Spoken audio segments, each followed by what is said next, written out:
misy fagagana na tsy misy fagagana dia tsy maintsy mahiritsika ary tsy maintsy mitombo amin'ny finoana itsika. Faly miarabanao amin'ny anaran'i Jesosy ry havana tratran'izao maraina vaovao izao.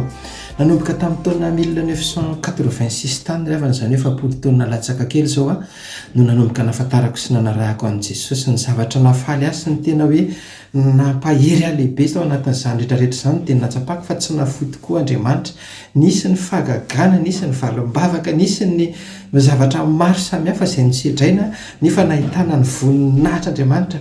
Ilay fagagana izany tao ny fanasitranana hoe efa zavatra tsy vitan'olombelona intsony, tsy nahita-panafody kanefa rehefa nivavaka niatoraka tamin'i Jesosy dia izao tena sitrana tanteraka tao anatin'ny aretina, tao anatin'ny zavatra maro samihafa.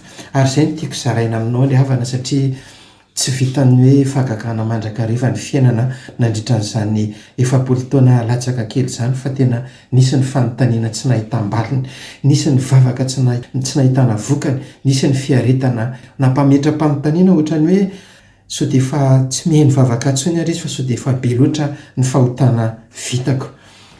Ny mahagaga nefa ny tao anatin'izany ry havana dia izao hoe izaho mbola natsapa ny tenako fa mbola tian'i Jesosy ary mbola nino azy, tsy nitsahatra nino azy tsy nitsahatra ny nikatsaka ny tavany fa nahoana loatra, araka ny tenin'ny Davida mpanao salamo hoe nahoana no mitanondrika ianao ry fanahiko ato anatika.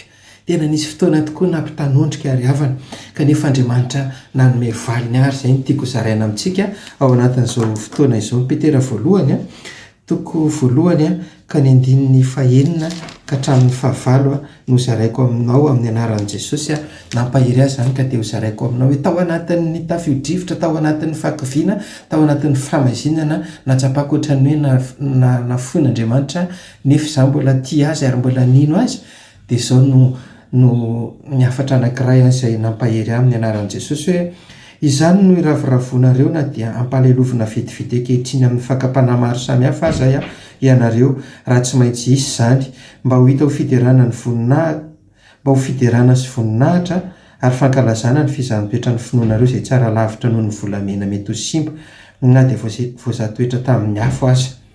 Dia amin'ny isehoan'i Jesosy Kristy izay na dia tsy mbola hitanareo aza dia tianareo ary na dia tsy hitanareo ankehitriny aza nefa satria inonareo dia iravoravoanareo amin'ny fifaliana tsy azo tononona sady be voninahitra. Mampahery dia mampahery izany teny izany ry havana satria izaho izay tia anazy dia ozy izy hoe na dia mbola tsy hitanareo aza ozy izy dia tianareo ary na dia tsy hitanareo ankehitriny aza satria inonareo dia iravoravoanareo amin'ny fifaliana tsy azo tononona sady be voninahitra. Izay no tiako ampaherezana anao ry havana, mifikira amin'ny finoanan'i Jesosy ianao, mifikira amin'ny fitiavana anazy ianao fa io zavatra hiaretanao io fizahana toetra ny finoanao isehoan'ny voninahitr'Andriamanitra aminao. Tsy maintsy miseho aminao ny voninahitr'Andriamanitra na ho ela na ho haingana ka dia mahereza daholo na ino ny tranga na ino na hidona eo amin'ny fiainanao izay mino an'i Jesosy tsy maintsy mpandresitsika. Amen.